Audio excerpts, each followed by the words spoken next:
일단 22번은 그럴 수도 있겠다. 해설 강의 꼭 보시고. 그 그림 나온 문제 있잖아요. 그래서 해설 강의 보시면은 문제가 없을 거고. 지금 올해 고1은 여러분 그냥 힘 조절한 거고, 아시다시피 여러분 외부 지문 같은 거 뜬금없이 튀어나오면 죽어. 그래서 그 대비 잘 하시고 집중하자.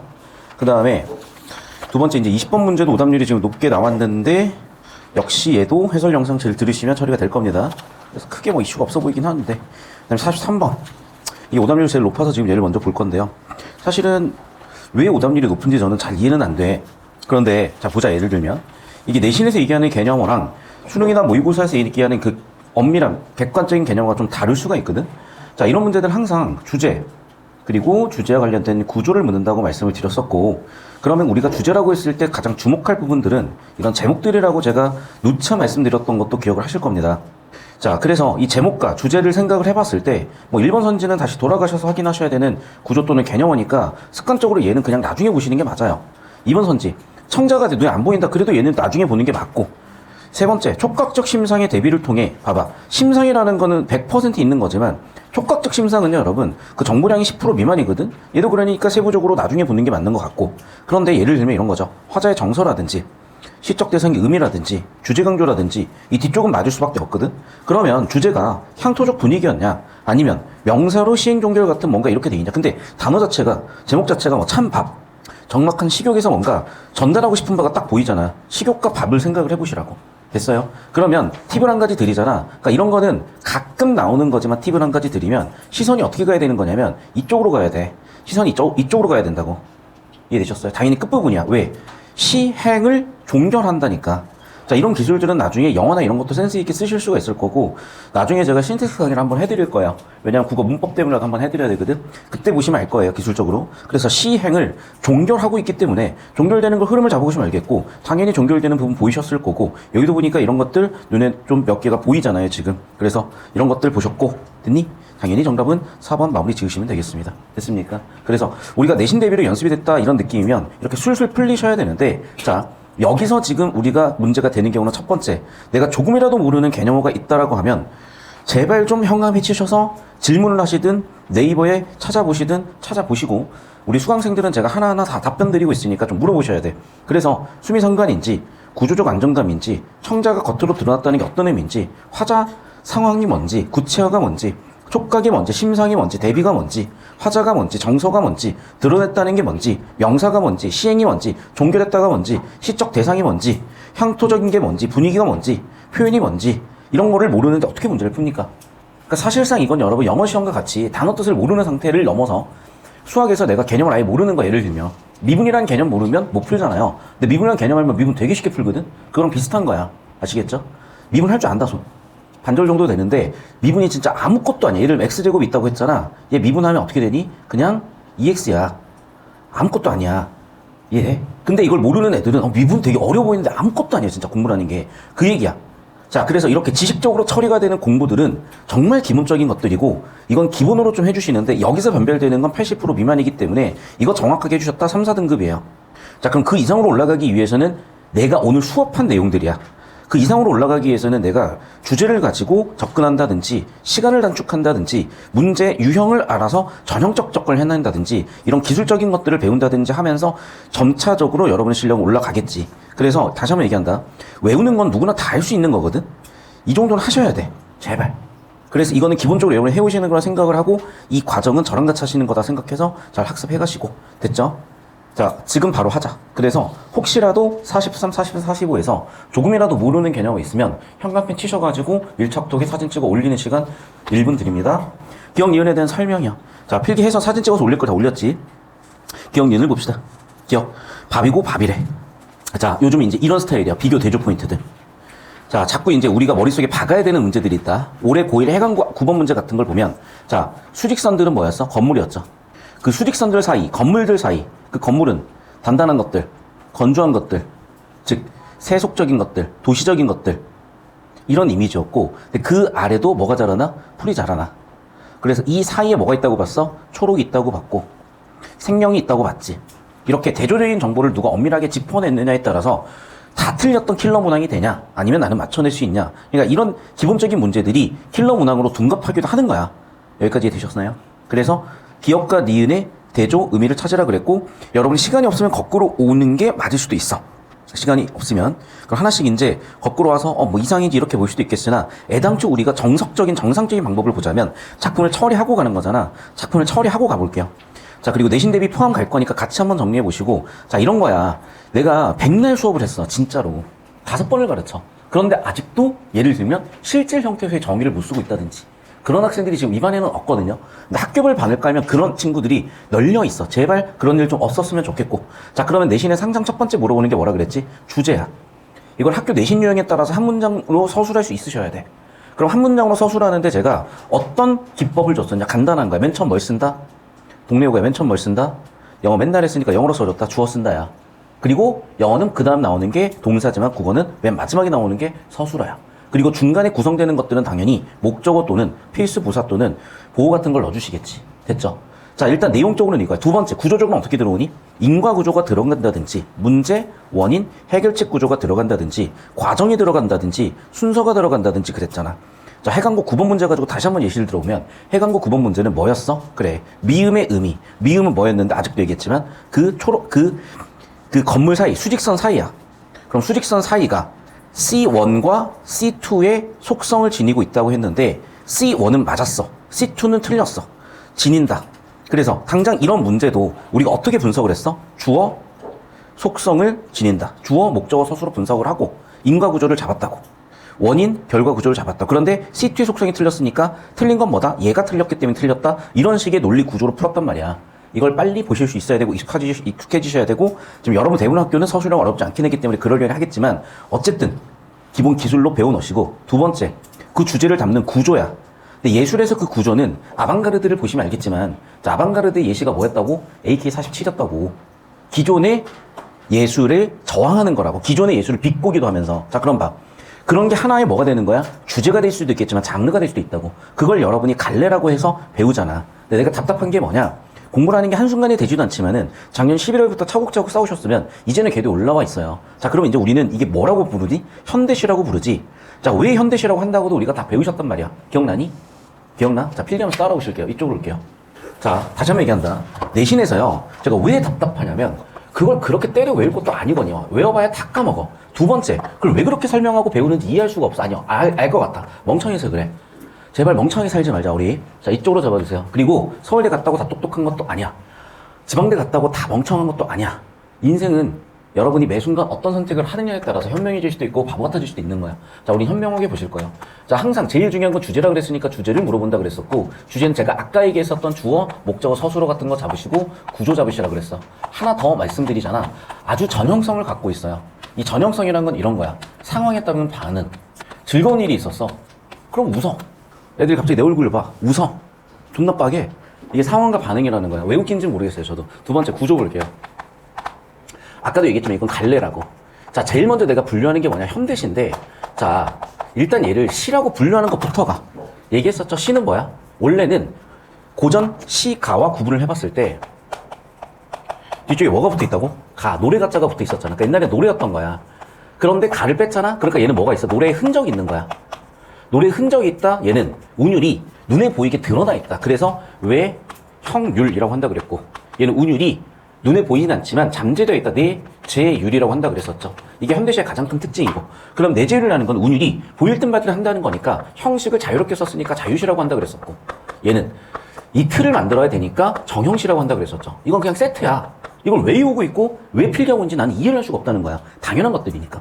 그러면 이게 언제 바뀌었다? 역사적으로 1894년 가부 경장 때 바뀌었다야. 그러니까 이걸 기점으로 현대시냐 고전시가냐 갈리는 거니까 여기는 100% 고전이고 여기는 칼같이 100% 현대시야. 뭐 개소리 잡소리 할 수 있으나 그냥 일단 학교에서는 그래. 이게 기본이야. 물론 선생님이 어디서 어떻게 연구하셨는지에 따라서 달라질 수는 있겠지. 위트래요 기본적으로. 어려울 것도 말 것도 없어. 자, 그 다음에 여기서 얘 성격이겠죠. 얘 성격과 목표가 예를 들면 뭐 혁명을 하는 거야. 그럼 목적시겠지. 그런데 여기서는 단순히 자신의 감정이나 생각을 얘기했어. 서정을 얘기했어. 그러니까 당연히 얘는 서정시가 되겠죠. 당연한 것들이야. 없어, 그리고. 자, 여기서 이제 고전들은 그 갈래적 특징이 있었을 거 아니야. 역사적으로. 거대시가부터 해가지고. 고대거역부터 해가지고. 뭐 향가, 뭐 해가지고. 그럼 얘네들의 특징은 그 각각에 따라서 정리하시면 되시는 거야. 이제 머릿속에 좀 세팅이 되셔야 돼요, 이게. 6개월 정도 지났으니까. 그러니까 얘를 보자마자 이거는 수학에 암산하듯이 처리가 되셔야 된다고. 아시겠어요? 자, 그럼 세 번째가 나오는 게 뭐라 그랬어? 표현상의 특징이라 그랬죠. 이쪽으로 자꾸 있죠, 지금 저희. 여기까지 나오죠? 자, 표현상의 특징, 즉 표현법이야. 자, 그러면 이제 이 부분을 좀 정확한 워딩을 다시 한번 써볼게요. 우리나라는 국가교육과정이나 공문사에 의해서 가르치고 배우게 되어 있다. 그럼 국가교육과정 공문서에 뭐라고 되어 있냐? 문학작품을 감상할 때 내용과 형식과 표현의 유기적 관계를 고려하면서 감상하게 되어 있는데 이게 진짜 아무것도 아니야. 얘들아, 유기적 관계라는 게 뭐냐? 그만큼 밀접하다는 얘기야. 그럼 뭐가 밀접하다는 얘기냐? 예를 들면 이런 거예요. 내가 비유법을 써. 그러면 훨씬 효과가 커. 내가 맨날 차원에 얘기하면 예를 들면 이런 거야. 내 친구 중에 민석이라고 있어. 존나 잘생겼어. 내 친구는 아니고 후배야. 존나 잘생겼어. 민석이 알아? 샤이니 민호 형이야. 아, 진짜로. 우리가 후배야. 아, 진짜야. 진짜라니까? 존나 잘생겼어. 근데 니네는 모르잖아. 그럼 야, 내가 아침에 거울을 봤을 때 말이야. 내가 민석이만큼 안 생겼. 민석이 씨발 누군데? 근데 차은우라고 얘기하는 순간 확 오잖아. 그 얘기야. 즉, 뭘 했어? 비유를 통해서 내가 전달하고자 하는 효과를 높였잖아. 이게 표현과 내용의 유기적 관계라는 거지. 아무것도 아니야, 사실은. 왜 웃는 거지, 도대체? 잘생겼다는 얘기, 내가 잘생겼다고 얘기하면 왜 웃기는 건지 모르겠는데. 어쨌든. 그럼 봐봐. 내용과 형식과 표현을 안 물어볼 수가 없다니까? 그래서 1번, 주제가 내용이야. 2번, 구조가 형식이야. 3번, 표현이 표현이야. 됐어? 이렇게 정확하게 틀을 잡아가셔야 되는데, 왜 이걸 가르치고 배우는지도 모르고, 그냥 이건 뭐였어? 그냥, 씨발, 그냥 여태까지 했으니까 해! 이거라니까? 그 뭐가 돼 있겠냐, 진짜 사람이. 바보가 돼 있다고, 진짜. 조선시대 사람 돼 있는 거, 여러분. 고조선 시절 사람 돼 있는 거라고, 지금. 이 AI 시대에. 필기 하셨나요, 이제? 자, 그러면 그 AI 시대로 가기 위해서 일단은, 우리 고조선으로 타임머신 타고 가서 표현법들 찾아봐야 되겠지. 그래서, 저 따라오십시오. 자, 습관, 뭐 하자고? 표현법을 한번 찾아보자고. 됐니? 그럼 봐. 당장부터, 정말, 자, 하자. 즐거운 마음으로 하자. 맨 처음에 저는 항상 쪽발하는 구라 그랬었고, 자, 봐라. 모밀묵부터 비유법이 될 수 있어. 어떤 비유? 진짜 모밀묵이 먹고 싶었을 수도 있죠. 그러니까 표면적 의미는 진짜 모밀묵이야. 그런데 이면적 한축적 의미는 뭐니? 모밀묵이 의미하는 여러 가지 의미들이 있을 수가 있겠죠. 학교 내신 항상 이런 스타일이잖아. 그럼 여기에 모밀묵의 의미 해가지고 쭉 써주신다니까? 근데 니네가 좀 이따 한번 써보자. 쓸 수 있어. 야, 죄송해요. 야, 너도 할 수 있어. 자, 그럼 봐. 모밀묵 먹고 싶대. 돼지인가? 모르겠어. 왜 먹고 싶지? 그 싱겁고 구수하고. 자, 싱겁다는 무슨 심상이야? 촉각, 씨발. 그래. 이래서 정리하는구나. 죄송해요. 졸린가 봐, 지금. 미각적 심상이고. 싱겁다, 구수하다, 미각적 심상이고. 못나고도 소박하게 점잖은 촌잔칫날 팔모상에 올라 새 사돈을 대접하는 것. 무슨 소리인지 모르겠잖아. 자, 근데 봐라. 모밀묵 하는 순간 이게 시인이야 또. 말이 많아. 자, 그럼 봐. 이 사람은 아마도 그냥 길 가다가 배가 고파서 들어갔는데 모밀묵 시켜야지 라고 생각해놓고 모밀묵 보자마자 떠오르는 여러 가지 생각들이 있었을 거 아니야. 그러니까 상황과 반응이라는 구조를 가지고 있을 거고 좀 이따가 써볼 수도 있겠지만 봐봐. 그 모밀묵에서 이게 시상이 환기가 됐다라고 하고 촉발이 됐다고 볼 수도 있는 거잖아. 다시. 모밀묵 때문에 촉발이 된 거고 환기가 된 거야. 그럼 모밀묵의 의미는 뭐겠니? 싱겁고 구수하고 못나고 소백하고 점잡고 그 대접하는 것이에요. 그럼 이거를 한 문장으로 여러분이 또는 하나의 구로 적어봐. 해봐야 돼. 근데 이게 사고과정 풀이 과정이야. 여러분이 수학에서 그래프 그릴 수 있듯이. 예를 들면 볼게요. 향토적이다 될 수 있니? 토속적이다 될 수 있니? 공동체적이다 될 수 있니? 단어를 하나하나 뗐을 땐 모르더라도 묶어서 보면 어떤 느낌인지 아시겠죠? 쉽게 얘기하면은 예전에 바로 얼마 전에 너희 그 아이쇼 스피드 알아? 아이쇼 스피드가 한국에 온 적이 있어요. 근데 난 그때 깜짝 놀랐던 게 아니 왜 도대체 아이쇼 스피드에 진짜 한 10조 분의 1도 없는 애들이 100만 분의 1도 없는 애들이 막 아이쇼 스피드한테 막 돈 갖다 주고 막 선물 주고 근데 그걸 누가 댓글에 딱 달아놨더라고. 한국인의 정이라고. 아니 진짜로. 그러니까 아이쇼 스피드가 존나 감동받아가지고 존나 한국 존나 좋은 나라로 오겠다고 하는 게 그 정이란 게 있었다니까. 근데 워낙 씨발 사기꾼 새끼들을 처벌을 안 하니까 이 사람을 못 믿게 되면서 우리나라에서 그게 없어진 거예요 사실은. 이 정을 어디 가면 느낄 수 있냐? 저기 이제 공산주의 국가인 쿠바 가보시면 정을 제대로 느끼실 수가 있어요. 비꼬는 거 아니고 진심이야. 거기 정이 넘치는 공간이야. 자, 그런 거 예를 들면. 그럼 봐봐. 약간 요런 이미지로 표현할 수가 있잖아. 학교 내신 선생님이 이렇게 써주셨겠지. 쓸 수 있는 단어 많아, 사실은. 여러분이 이제 써볼 수도 있을 거고. 됐죠? 자, 그럼 봐봐. 모밀묵을 딱 얘기하는 순간 그런 것들이 떠올랐다는 거야. 계속 볼게. 그것은, 자, 그럼 봐라. 지금 그것이라고 지시어로 박은 거 이런 거 중요하다 그랬었죠. 적용하다 그랬었죠. 그럼 소재가 계속 반복되고 있는 거잖아, 사실은. 점은 봄날 해질 무렵에 와, 말 길다, 말 많다. 그냥 모밀 먹고 싶다 한마디면 끝나는데 벌써 한 10마디 했어요. 지금 감수분열 했어. 봐. 점은 봄날 햄질 무렵에 뭔가 이렇게 떠오르나 봐. 그럼 시각적 심상이 떠오르는 거고 허전한 마음이 마음을 달래는 봐봐. 허전한 마음이 마음을 달래는 반복도 있을 것이고 변화도 있을 것이고 쓸쓸한 식욕이 꿈꾸는 음식. 근데 봐라. 이렇게 뭐로 끝나야 돼? 우리나라 말은 항상 서술어로 끝나야 되는데 명사로 끝났잖아. 맞죠? 그 명사로 끝나게 되면은 뒤쪽에 의미가 빠져 있잖아. 빠져 있으니까 우리가 여기에 의미를 채워낼 수 있게 됐다. 그걸 뭐라고 한다? 여운이 있다. 됐니? 계속 볼게. 또한 인생의 참뜻을 진작한 자의 너그럽고 넉넉한 눈물이, 자, 내가 지금 끊는 기준들이 뭐냐면 이런 것들이야. 그것은 이라고 하면서 시작을 했고 또한 이라고 하면서 시작을 했으니까 또 끊어본 거예요. 그러면서 식성에서 또 끝나는 거야. 또 아빠와 아들이 겸상을 하고, 봐봐, 내가 아까 얘기했었던 겸상을 한다는 거는 여기 어떤 단어야? 공동체적인 느낌이 있었잖아. 대접하는 것도 공동체적인 느낌이 있잖아. 그래서 아버지 아들 손과 주인이 겸상하고 쇳나물 곁들여 놓고 어수룩한 산기슭에 허술한 물방울처럼, 자처럼 또 직유법 보였을 거고, 슬금슬금은 뭐니? 무슨 법? 의성, 의태, 음성상징어인데 무슨 법이야? 의태 하며 먹는 음식이래요. 자, 그럼 봐봐. 계속해서 특징이 뭐니? 그래, 명사로 끝났잖아. 그러니까 파란색의 기술은 시간 없을 때 쓰시는 거고, 우리가 작품을 감상할 땐 이런 느낌으로 보이셨어야 되고요. 자, 여기에 뭐가 있니? 대꾸라고도 할 것이고요. 유사 아니면 동일. 판단해봐. 통사구조. 여러분, 큰일 날 뻔했다. 자, 통사구조, 문법구조야. 문법구조 유사하니 동일하니? 동일하죠. 목적어 서술어. 주어인데 심지어 접속 조사까지 완벽하게 됐어? 그러면 동일한 통사구조야, 얘는. 됐니? 그리고 내용이 대응되고 있으니까, 형식이 대응되고 있으니까 대꾸라고 하는 거고. 됐어, 여기까지? 자, 그럼 보세요. 자, 그러면 일단 첫 번째, 향토적이고 토덕적이고 공동체적인 그 느낌을 얘기한다. 됐니? 정다운 그 느낌을 얘기한다. 자, 그럼 봐봐. 이런 것을 두 글자로 표현하면 어떤 감정이야? 향수의 감정이라고 할 수도 있는 거죠. 향수가 뭐니? 고향 같은 것을 그리워하는 거야.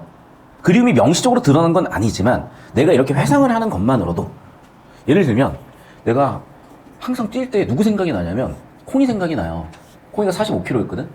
콩이가 45kg였어요. 그리고 항상 걔는 나랑 잘 뛰었어. 그래서 내가 요즘 막 러닝을 할 때 누가 옆에 있는 것 같은 느낌이 들어. 콩이가 옆에 같이 뛰는 듯한 느낌이 들어. 근데 딱히 뭐 그렇게 그립다고 생각은 안 들거든요. 하지만 뭔가 생각이 난다는 것 자체가 이 느낌이 가깝고 그런 것 자체가 그리워하고 갈 수는 없고. 그러니까 지금 산포 가는 길 학교 내신에서 친구가 어제 질문한 것 같은데 맞지? 양훈이었냐? 맞아? 너 맞지? 산포 가는 길. 씨발 봐. 내가 존나 이런 거 잘 기억한다니까? 봐. 산포가 두 가지로 해석이 돼. 예를 들면 봐봐. 과거에 있는 내 고향이야. 그런데 고향에서 좋은 일만 있었겠냐? 삥도 뜯겼을 거고 길 가다가 맞기도 했을 거고. 옛날엔 그랬어요 진짜. 길 가고 있으면 형들이 불러. 야 일로 와봐. 존나 너희는 이 생각 가지고 야 씨발 도망가면 되지. 왜 그걸 가고 있어? 너희가 호랑이를 딱 만나면요 나도 모르게 뛰어야지 하는데 굳어. 나도 모르게 내가 거기를 한 발짝씩 가고 있어. 돈인 거 다 내놔. 그럼 진짜 다 내놔야 돼. 나도 모르게 없는 돈도 만들어서 주게 돼 있어. 그 얘기 왜 하는 걸까? 자, 그럼 봐봐. 산포에 대해서 과거에 고향이 되게 안 좋은 기억일 수도 있긴 해. 옛날 것들 괴롭게 기억해봐야 좋을 일 없거든. 그러니까 사람들은 보통 미화를 해요. 근데 어쨌든 과거에 존재했던 고향이지만 현재는 없는 공간이야. 됐니? 그래서 현재는 상실의 공간이라고 할 수도 있고 부재의 공간이라고 할 수도 있는 거야. 그러니까 두 가지 의미가 있는 거지, 예를 들면. 됐어? 또 여기서 하나 더 추가를 해볼게. 예를 들면 왜 나는 그러면 산포라는 곳을 계속 생각을 할까? 현실이 행복하면 생각할 이유가 없죠. 내가 좀 여행 가가지고 리조트에서 배 따뜻하게 맛있는 거 먹고 좋은 거 보고 있으면 좋을 일이 없는데 현실이 문제니까 여기서 해결 방법을 찾고 있는 거잖아. 이해됐어? 그러니까 이런 현실과 이상향의 대조라고 볼 수도 있는 거고, 하지만은 과거에는 존재했으니 현재에는 존재하지 않는 공간이라고 볼 수도 있는 거고, 이런 식의 해석이 당연히 여기에 산포만 들어가겠어요. 콩이가 들어갈 수도 있겠죠. 예를 들면 별의별 게 들어갈 수도 있는 거야. 그래서 다시 한번 얘기하지만 그냥 뻔한 게 계속 반복돼서 나오는 거니까 작품 하나하나를 외운다는 느낌이나 이런 느낌으로 가셔가지고는 절대 3등급 유수상금 갈 수가 없다. 자, 계속해서. 그리고 마디가 굵은 사투리로, 자, 이런 건 청각적 심상이겠죠? 이야기라면 또 청각적 심상이겠죠? 은은하게 서로 사랑하며 여에 삐어기면서 그렇게 이웃끼리 이 세상을 건너고 갑자기 급발진 사람이 돌아가셨네. 아마도 이 느낌인 것 같아. 내 생각엔. 그러면 누가 죽은 상황에서 이런 얘기를 한 거 아닐까? 그러니까 내가 봤을 때는 어떤 상황? 그래, 뭔가 누구의 장례식장에서 나온 음식을 보면서 이렇게 얘기한 거 아닐까? 그러니까 여러분이 장례식을 지금 많이 갈 일이 별로 없을 거예요. 가도 별 생각이 없어. 왜냐면 여러분한테 지금 가까운 사람들이, 여러분 나이랑 가까운 사람들이 돌아가실 일이 별로 없거든. 근데 나는 이제 지금도 뭐 의도한 건 아니야. 근데 이제 의도하지 않게 지금 49제를 지내는 중이거든. 근데 그 분이 너무 초라하게 장례식장이 꾸며진 거 아닌가 이런 생각이 많이 들었고, 뭐 1주년이든 10주년이든 다시 한번 추억하는 사람들끼리, 기억하는 사람들끼리 모여서 뭔가 추모식 같은 걸 해야 되겠다고 생각도 하는데, 거기 가잖아요. 그러면 음식이 나와요, 장례식장에. 근데 되게 소박하게 나와요. 어떤 장례식장도 사실은. 그렇다고 음식이 뭐 되게 하찮지는 않아.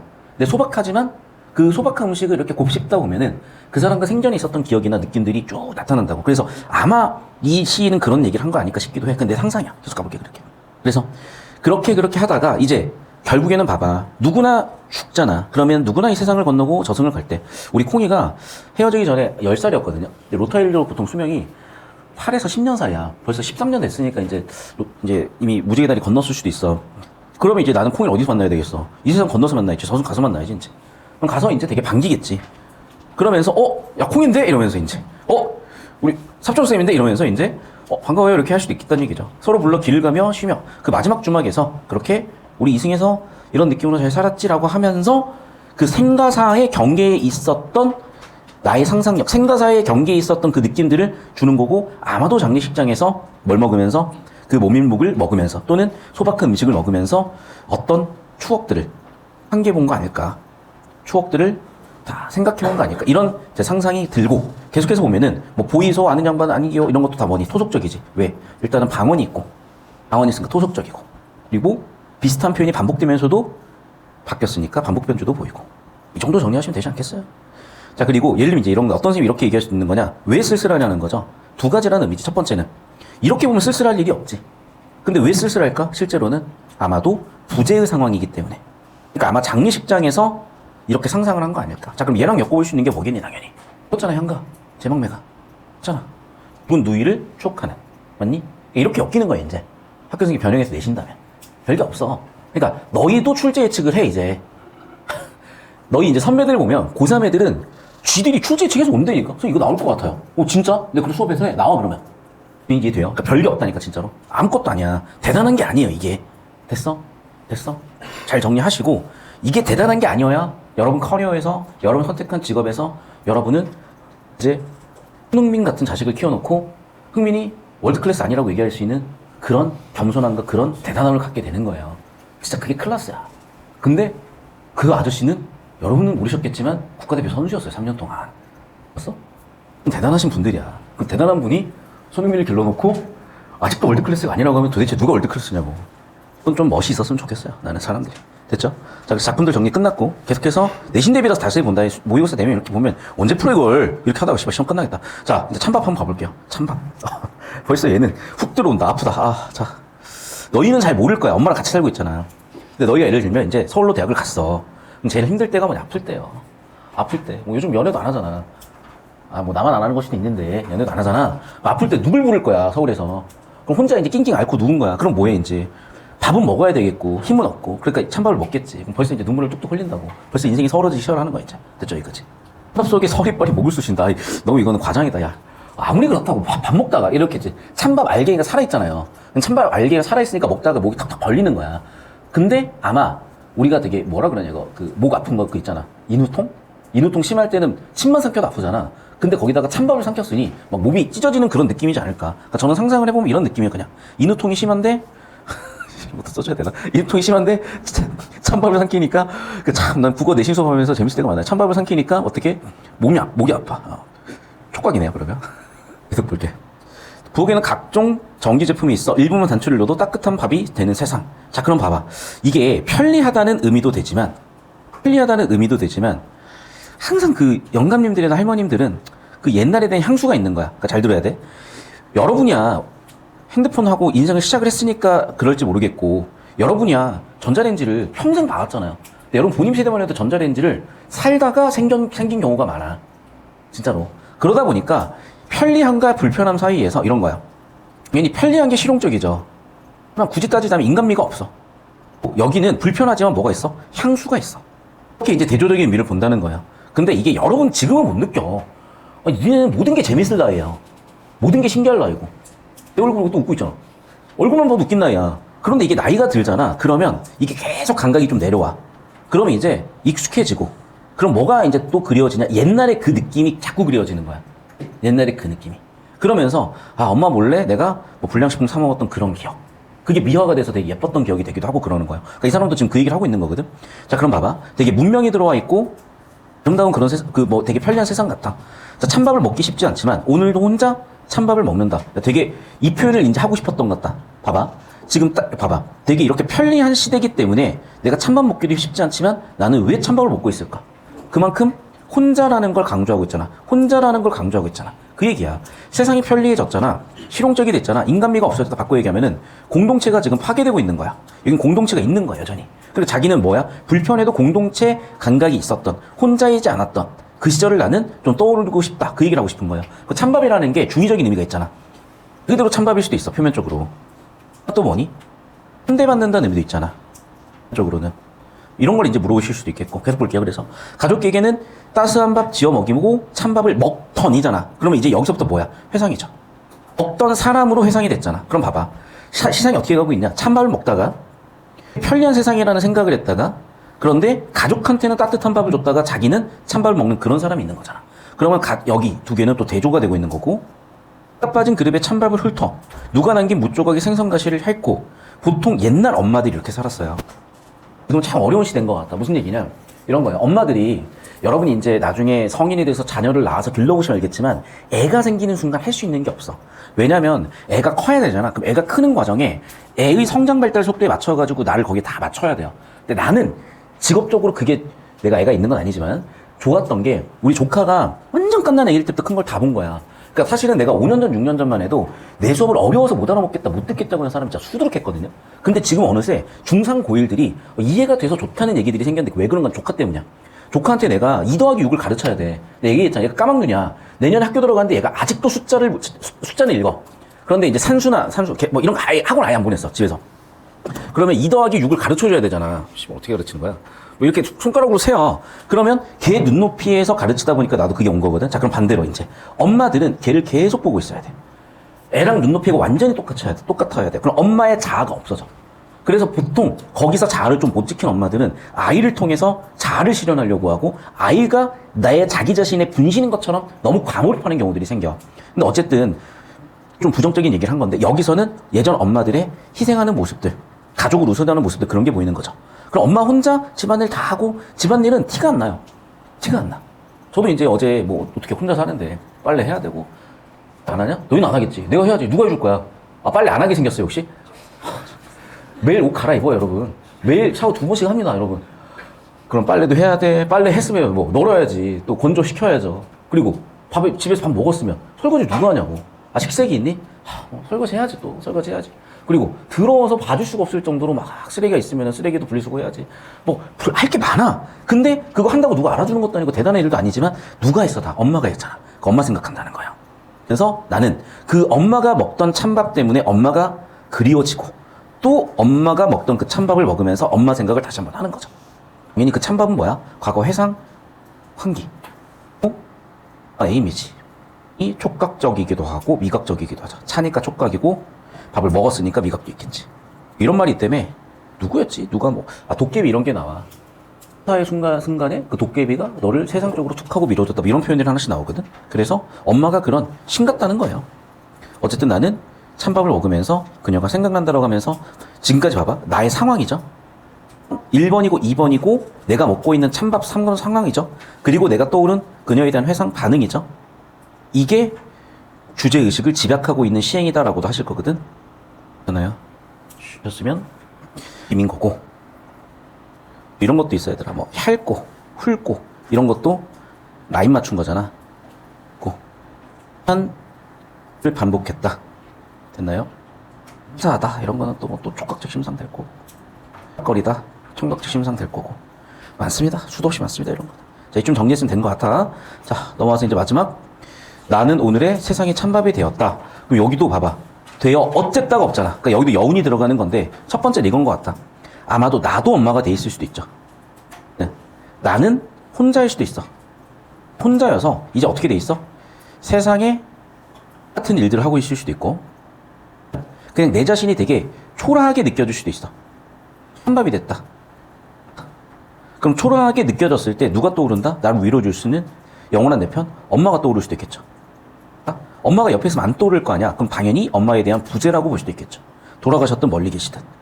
몰랐고 단순히 떠오르는 게 아니라 그리움까지도 됐습니까? 여기까지? 자, 그래서 내신 대비여서 디테일하게 해드린 거고 이게 수능 문제 푸는 실력에 딱 고등학교 1학년 1학기 때까지 난 도움이 되는 것 같다. 2학기만 돼도 이거 분석하고 있어야 된다. 진짜 공부를 돈 많이 해주셔야 돼. 근데 이 과정이 없으니까 고3 돼서 헤매고 고생하긴 하더라고요. 됐죠? 넘어가서 44번 문제 풀어보도록 할게요, 이제. 자, 그럼 봐. 아까도 얘기했지만은, 여기는 되게 편리한 세상이지만, 문명이 있는 세상이지만, 인간미가 없거나 공동체가 없는 세상이고, 여기는 엄마의 따뜻한 사랑에 대한 거고. 맞니? 끝났네. 그럼 봐. 일단 화자는 최소한 기억에 대해서는 부정적으로 느끼고 긍정적으로 느끼는 거잖아. 이유는 여기는 엄마의 이미지가 떠오르니까. 여기는 문명의 이미지가 떠오르니까. 그럼 당연히 뭐겠어요? 두 개를 대조해야 되겠죠? 그러면 달리라는 게 들어갈 확률이 크겠고, 당연히 정답은 4번 되겠죠. 하나씩 엄밀하게 고쳐볼게. 자, 1, 2, 3, 4, 5번을 30초 드릴 테니까 어떤 단어가 틀렸는지 OX 하시고 그걸 고쳐주십시오. 내가 항상 얘기하지만 상황과 반응이라고 했었잖아. 그런데 어려운 상황인 건 맞지만 화자의 이상 실현이 아니라 화자의 그리움 주제잖아. 두 번째, 그 그리움은 뭐야? 시적 대상인 엄마의 희생이야. 맞지? 그러니까 희생이 없다 이런 얘기는 내용을 다 섞어놓은 거잖아. 맞죠? 그리고 2번 선지 그 자체는 사실 기억으로 바꿔놔도 되긴 하지. 그런데 여기서 얘기하고 싶은 희생이 왜 나오는지 아시겠죠? 엄마의 희생을 얘기하고 싶었던 거야. 그런데 아까도 얘기했지만 2번 니은 자체는 기억 내용하고 같다고. 자, 그럼 나를 치유해주는 게 뭐였다고요? 니은이었다고. 두 개를 뒤집어놔야 되겠죠. 그래서 정답이 4번 선지가 되실 거고, 니은이 오히려 과거고, 기억기. 두 개 지금 바꿔놔야 되는 것도 보이실 겁니다. 이렇게 엄밀하게 고치셔야 돼. 대충 넘어가지 마. 이거랑 똑같이 안 푸셨으면 무조건 정확하게 고민하시고 이해 납득이 안 되시면 가지고 와서 질문하셔야 돼요. 정확하게 이거야. 다른 풀이가 있으면 꼭 질문하셔야 돼. 국어는 그러셔야만. 왜냐하면 자기 편할 대로 자꾸 답을 찾잖아요. 성장의 한계가 딱 와요. 내가 보조 쳐주면 그만큼 더 올라갈 수가 있을 거라고. 내가 버프를 걸어줄 만큼. 버프 받으셔야 되고. 근데 그 버프가 딱 안 맞을 수도 있겠지. 그럼 꼭 가져와서 확인받으시라고. 내가 지금 그래서 아주 많은 학생들 수업 듣는 거 별로 그렇게까지 고1 과정이 희망하지 않은 이유가 그거야. 고3들은 상관없어. 그때는 완전 각자도생이야. 고3은 100명이든 1000명이든 상관없어. 근데 고3 돼서 내가 한 명 한 명 하고 있어야 되잖아. 사실은 거의 그때는 걔네들이 1, 2등급 나오기 힘든 케이스들이야, 사실은. 근데 여러분은 지금 이렇게 저랑 클림도 하면서 같이 잘 만들어 가시고 방학 때다 그리고 지금 1, 2등급 안 나온 친구들은 저랑 방학 때 승부 보셔야 돼요. 그거 좀 느끼셔야 돼. 그리고 1등급 나온 친구들도 하고 싶은 방학 때 확 올려놔도 상관은 없어. 자, 그런데 고3쯤 되면 그때는 완전히 혼자 하셔야 돼. 자, 45번 가볼게요. 그러니까 완전히 혼자라는 게, 이제 그 길을, 이게 이거구나라고 어떤 궤도 올라야 된다는 그 얘기를 하는 겁니다. 자, 문학에서 음식은 일상적 삶의 모습을 보여주거나 정서를 환기하는 소재다. 그게 뭐였을까, 아까도? 맨 처음에 모르셔야겠어. 그래. 모밀목, 여기는. 천바. 가의 모밀목을 매개로 형상화된. 자, 형상화라는 개념 제발 놓치지 말자고 했었고, 자, 형상화, 나 못 쓴다. 쓸 줄 아니? 써. 형상화 써봐. 형상화에 대한 정의 쓰세요. 자, 거기 들어보시면, 형상화가 뭐였다? 형상이 아닌 것을 형상으로 표현하는 거라고 그랬죠. 형상이 아닌 건 뭐야? 관념, 생각, 정서 이런 것들 다 포함한다 그랬었고, 그래서 이렇게 이분법 시키면은 형상 아닌 것들 이런 애들이죠. 부재 대상에 대한 감정이죠. 한마디로 얘기하면 그걸 뭐로 표현했다? 모밀묵으로 찬밥으로 표현했다. 마찬가지. 그렇죠. 됐니? 그래서 봐, 이걸 텍스트로 표현하면 이렇게 되는 거고, 이걸 구조화 시키면 이렇게 되는 거니까 이 구조화를 시키는 연습을 하셔야 되는 이유가 왜 그런 거냐면, 여러분 학습활동이 이대로 다 나와 있어요. 구조화 시키고 그려져 있고 팍 넣게 돼 있잖아. 그러니까 여러분이 하라는 거야. 원래는 백지에다가. 근데 백지에다 하라 그러면 너무 막막하잖아. 그러니까 표에다 빵꾸 떨어주는 것 뿐인데 이걸 여러분이 아예 하셔야 돼. 이게 수학의 풀이 과정이야. 그러니까 이걸 연습을 안 하시면 실력이 아예 안 늘어요. 아예 안 는데요. 이렇게. 자, 계속 봅시다. 자, 가에서 모밀묵은 필기하고 있구나. 필기하면서 들으세요. 촌잔치나 새 사돈을 대접하는 음식으로 소박한 속성을 지닌 것이지만 귀한 사람에게. 대칭시켜볼게. 새 사돈 귀한 사람이죠. 모밀묵 소박하죠. 그럼 여기서도 형상화를 잡아볼게. 소박하다는 추상적이야, 관념적이야? 구체적이지. 모밀묵은 구체적이지. 소박한 속성을 구체적인 모밀묵으로 표현한다? 이걸 뭐라 그런다고? 형상화라고 한다고. 귀한 사람도 추상적이고 관념적이죠. 새 사돈이라는 형상이 있는 존재로 표현했으니까 이것도 형상화라고. 형상화라는 개념을 제발 놓치지 마십시오. 시에서 제일 중요한 개념이야. 자, 2번 선지. 슬금슬금 세상과 얘기를 하며 모밀목을 함께 먹는 모습을 통해 타인과의 관계 속에 서전함을 달래고 싶은 화자의 정서. 봐, 타인과의 관계. 내가 아까 읽었었죠. 뭐라고? 공동체적 얘기. 얘기를 하는 것도 역시 마찬가지. 화자의 정서 역시 이게 마찬가지. 되게 중요한 것 같아요. 그러니까 할머니, 할아버지들 심심하니까 이제 길 가는 사람들 붙들고 얘기를 하는데 우린 귀찮잖아. 근데 여행 다니면 또 그게 재밌어요. 해 나가는데 갑자기 할아버지가 붙들어가지고 쿠바 할아버지랑 얘기하고 이런 것도 되게 재밌어. 여러분이 그걸 어디 사는 것 같냐면 인스타 같은 데 사는 것 같고 커뮤니티 같은 곳에서 하는 것 같아. 이제 이해는 하는데 어쨌든 이 사람은 그 시절에 그 느낌을 시로 이렇게 표현했구나. 3번 선지 볼게요. 자, 이것도 마찬가지다. 잠깐만. 자, 봐. 화자의 정서는 뭐야? 추상이죠. 관념이죠. 모밀목을 함께 먹는 모습은 구체죠. 이게 형상화라고. 3번 선지. 강에서 이웃끼리 저승에 갈 때 마지막 조망에서 모밀목을 먹는 것을 통해 현실에서 느낀 쓸쓸함을 화자가 극복을 했다. 자, 주제의식을 생각을 한번 해요. 주제의식은요, 쓸쓸함에서 끝난 것 같아, 아니면 그 쓸쓸함인 걸 문제로 삼아서 극복을 한 것 같아. 자, 4번 선지. 누가 남긴 무조각의 생선가시를 해낼 모습을 통해 회상했던 어머니의 희생적 삶. 희생적 삶 뭐야? 추상적인 거. 여기는 구체적으로 표현했으니까 여기도 형상화가 있고. 자, 그럼 봐요. 엄마에 대한 그리움 있죠.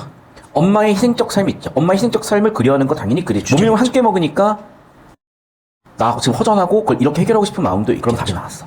얘들아 봐라. 2번과 4번을 2번과 3번을 한번 엮어볼게요. 자, 그럼 봐. 화자는 지금 허전함이 문제라고 봤으면 극복을 한 거야? 극복을 하고 싶은 거야? 자, 봐. 영어로 치자. 투부정사야? 동명사야? 자, 이 사람은 지금 미래에 극복의 의지나 희망이 있는 거야? 현재 극복을 하고 있는 중이야. 여기지 했어? 그런데 아예 얘는 뭐라고 표현해놨어? 과거 시대로 표현해놨잖아. 맞니? 극복했어, 못했어? 못했죠. 극복을 했으면 좋겠다지. 이해됐니? 이 얘기야. 그래서 정리하면 뭐라고? 지문의 주제는 이쪽이라고. 극복했으면 좋겠다. 그런데 선지는 어떻게 나왔다고? 여기라고. 이해됐어? 그러니까 단순히 내용일치로 푸시면요, 이게 엄밀하게 잘 안 보이지만 이렇게 우리가 영어에서 배웠든 수학에서 배웠든 논리적으로 판정할 수 있는 정보 분류 체계들이 있잖아. 과거, 현재, 미래라는. 그러면 시제만 가지고도 3번 같은 거에 주목해서 답이 나오잖아. 그래서 이렇게 시제를 뒤집어 놔서 정답 설계하는 것도 하나의 팁이니까, 하나의 기술이니까 잘 봐두셨으면 좋겠습니다. 자, 필기 정리하시고 잠깐 좀 따라와 볼게요. 제가 왜 수업을 좀 길게 했냐? 여러분, 이제 제가 클리닉을 한 여러 가지 이유가 있는데, 이게 단과 수업을 하면은 여러분 한 명 한 명이 공부를 어떻게 하고 있는지가 잘 안 보여. 그런데 예를 들면 이제 어제 내가 질문을 받았던 것 중에 선생님 3포가 있는 건가요? 라고 양고의 누구누구가 나한테 얘기를 해서 그게 머릿속에 있는 거예요. 그 머릿속에 있으면, 아, 얘네들이 그런 의미를 좀 더 명확하게 이해하고 정리해서 내가 가르치지 않아도 혼자서도 볼 수 있게끔, 또는 학교 수업 시간에 배운 내용이나 수업 내용을 좀 더 잘 이해할 수 있게끔 좀 눈높이 교육을 할 필요가 있겠구나. 눈높이 교육을 한 거야, 지금. 원래 고3 수업하면 이거 10분이면 끝나요. 그런데 눈높이 교육을 해서 여기까지 정리한 거고, 예전에는 이 눈높이 교육이 전혀 필요 없다고 생각을 했었어. 왜? 나는 성인 수업만 했거든. 나는 한 5년 전만 해도 수강생 70%가 재수생이었어요. 그런데 참 우리 조카가 예쁘네. 그러면 우리 조카 덕분에 눈높이 교육이 됐어, 지금. 그래서 이제 잼민이를 가르친다고 생각을 하고 여기까지 왔는데, 여러분들 금방 성장하실 거고, 교육방송 듣느라 고생 많으셨습니다.